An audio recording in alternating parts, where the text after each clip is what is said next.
can I move on to the second response, which is from Orla O'Connor, who is the director of the National Women's Council of Ireland, which is the leading national women's membership organisation in Ireland. And she was the co-director of Together for Yes, the national civil society campaign to remove the 8th Amendment in the referendum.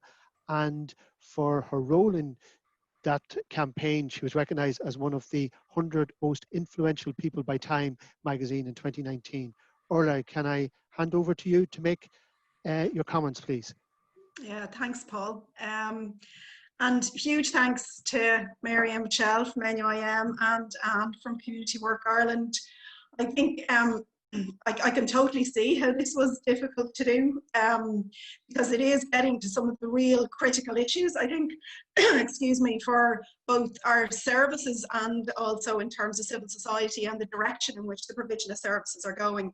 And I also think it really raises that critical issue of how civil society can engage in both the delivery of services and also simultaneously be in the space about campaigning and mobilising for change. And I'll talk a little bit about that.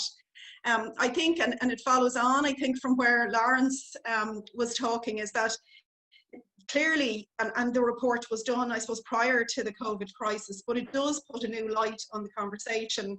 And also, I think, importantly, in terms of this conversation, is looking at what are the critical learnings, for example, in how the state has responded, how civil society has responded in terms of providing critical services. And I think, particularly for women and for women's equality, the COVID crisis has really exposed the inequalities for women, and particularly in relation to the areas that the report covers.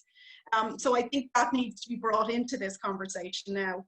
And I would say maybe from the outset that, you know, I would really recognise both from the report, but also from my experience in the Women's Council and with our member organisations, that there are different views and perspectives on the issues of procurement and particularly commissioning, and also the marketisation of services. But what's very clear to me, and I think particularly over the last, you know, probably in more recent years, is that it's becoming far more clearer how women want and need a much greater degree of public services in our society. And I think we all saw that very strongly in the course of the general election. We know that women rely on public services in much higher proportions than men, and also women's experiences of public services is absolutely critical, and particularly, I think, the experience of services that have been, you know, market-led services, and many of those experiences, I think, really highlighting the very poor outcomes for women, and particularly in relation to the care areas. So in terms of looking at the report, and I think it is more than the sort of avoidance bit that's mentioned in the report. I think the future is public, and it's right to be saying that, because the importance of public services to women cannot be overstated. I think also, you know, we've seen that the deficits in our public services have led to significant crises, such as housing crises, our two-tier health system, and childcare system that's completely inaffordable. And all of the sort of global research in relation to this really shows that the fastest way to tackle persistent gender inequalities and discrimination is about sustained investment in public services and social infrastructure. And when we have insufficient investment in those services, there is a transfer back of personal health and community care needs onto the unpaid, undervalued, and often invisible labour of women. So I think for me, coming to look at this report, that's, I suppose, one of the major things I think that needs to drive further research and further conversation on this.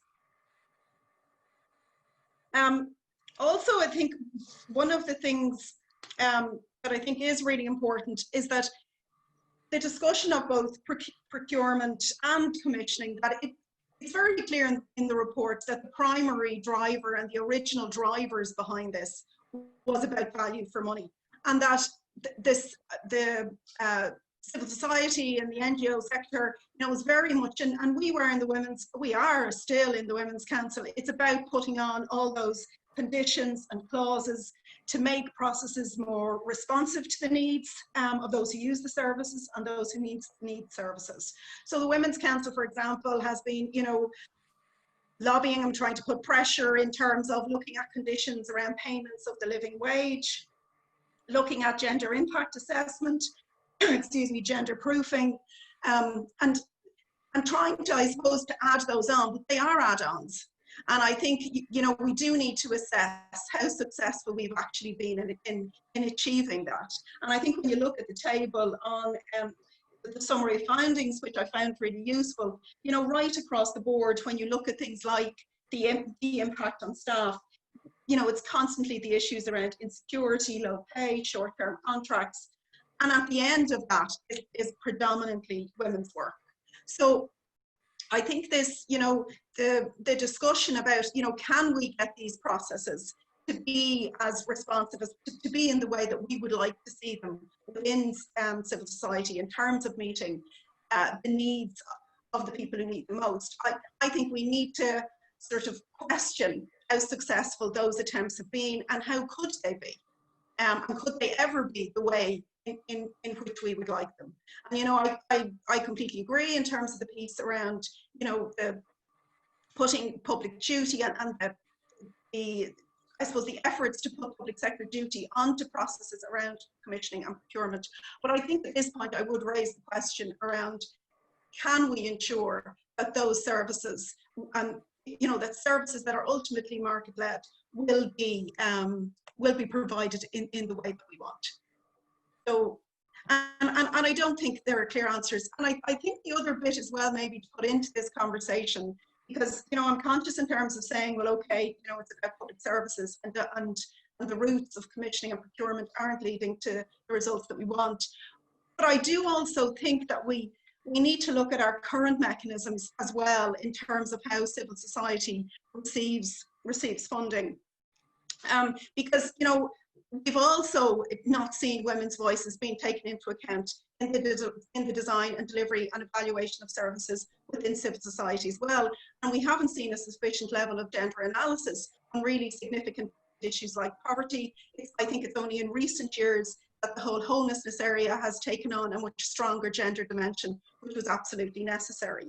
And currently the National Women's Council is doing work with disabled women. And I think that, it's the disability sector really provides an example of need for reform, where block grants are given to large service providers, but those services don't necessarily support community inclusion, choice, control, or independence for people with disabilities. So I think there are questions to be asked as well in terms of the alternatives that we're coming up with within civil society.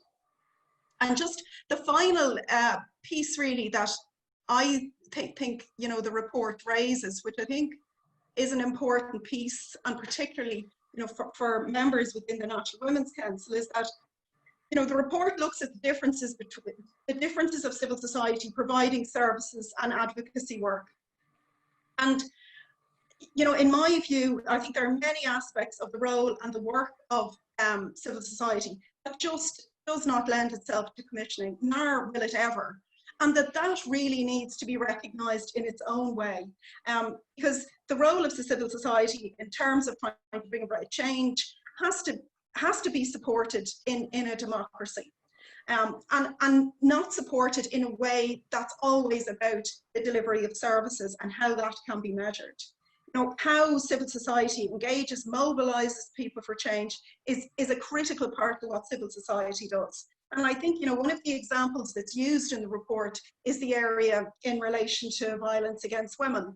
And it's an example of an area where the state separated out support for services and then not supporting in the end any sort of advocacy or policy change work. And I think that really has been to the detriment of the sector, because there are certain pieces of the way in which civil society engages with the state that has to be recognised in a different way. It doesn't lend itself to these processes. And I think it is important that we name that. And we name that in a way that recognises its importance, and also recognises the importance of the state to recognise that as well. I mean, I hope I'm making that point clear. So I think just maybe to finish, for me, I think, yeah, it is absolutely very much back in the public service space. And it's also looking about how can we reform our public services to incorporate, I think, a much greater focus on equality and how that can be integrated within our public services in a better way. So it's not about saying that our public services are currently perfect, but it very much is about saying that that is the route to go, rather I think, than other alternatives. And I think the second thing is we need to look at our efforts in terms of the conditions that we're trying to put on commissioning and on procurement, and in terms of what's working and what is a lot of wasted energy as well. And then the third bit, I think, is looking at, as you know, that final piece about the role of civil society, and that very much that part of it in terms of mobilizing for change does not lend itself to these processes, and needs a completely different support solution. Thank you.